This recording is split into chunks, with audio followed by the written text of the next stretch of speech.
Page object model simplicity. A good way to stay flexible is to write less code. So the page initialization with base class. Instead of initializing the page in each classes, let's try to create a base abstract class. So this makes code much simpler and easier to understand. At the same time, we introduce some standards to be followed in our code while starting to code with page object model.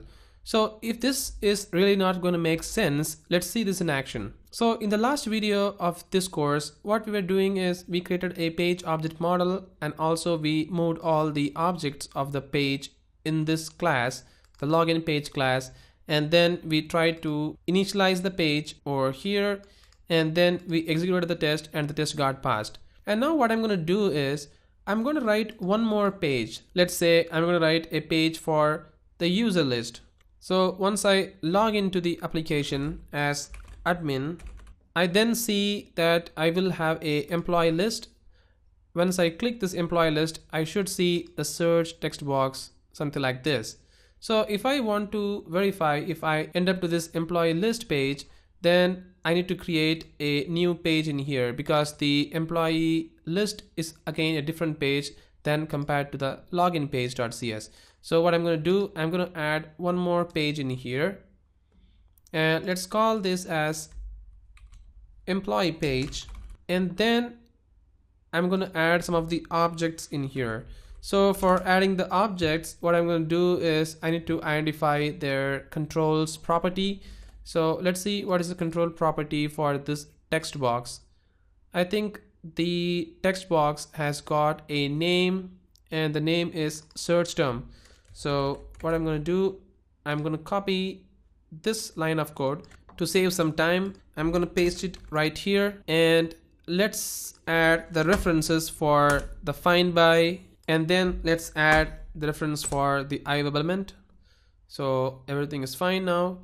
And now let's add the name as search term. All right.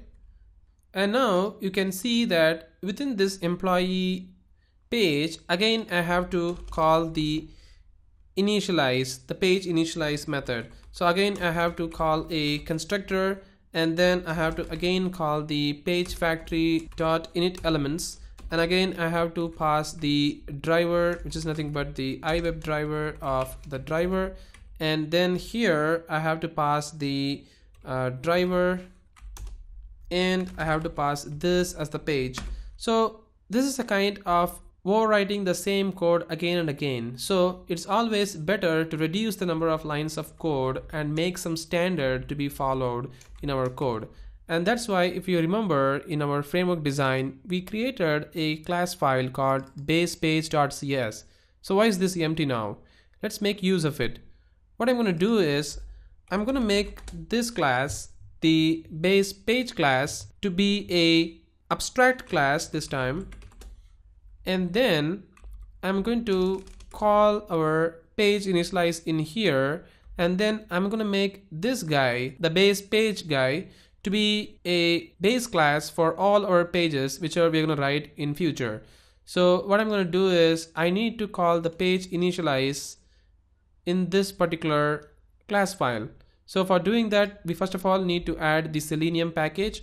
So again, I need to install the selenium.support package for my EA Auto framework. So I'm going to hit enter.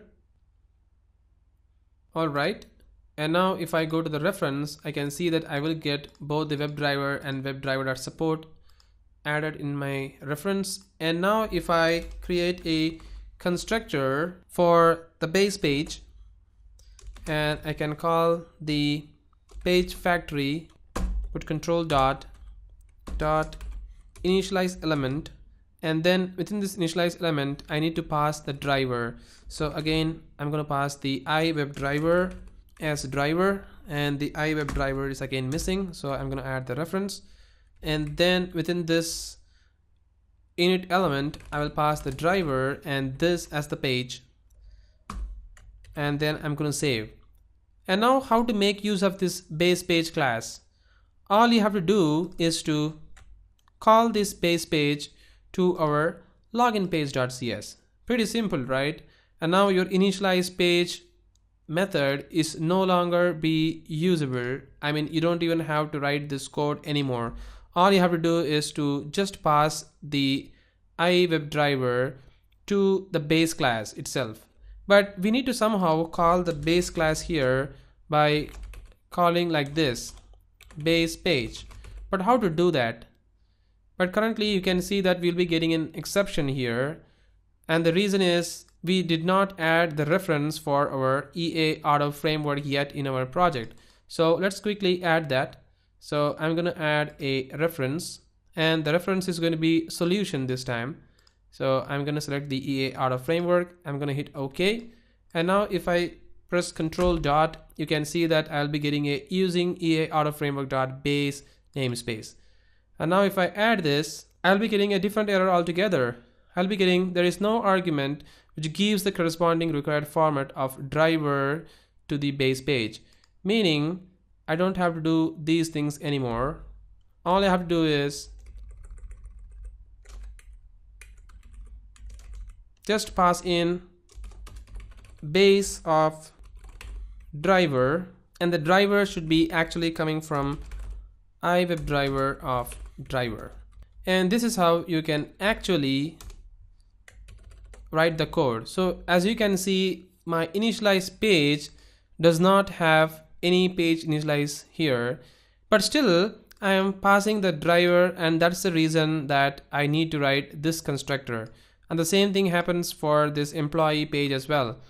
I don't have to do this page factory.init elements anymore because it is being taken care by my base page of my framework, but I need to pass base of driver. The reason is I need to pass the web driver in here, right? And the reason which I created this employee page once again is to show you that every time you're going to create a new page, all you have to do is to just call this base page base class, and then your page initialization will take place there automatically. You don't have to explicitly call this page initialize for each and every classes, right? This is going to reduce some lines of code for you, but still you see that there is a problem. Why do I again write this constructor every time in all these pages, right? So in the next video, we'll try to overcome this problem by using this driver contest.cs class. So far, we have not given any life to this driver contest.cs class, but we will come to the class and we'll give life to that class, and we'll reduce this lines of code as well.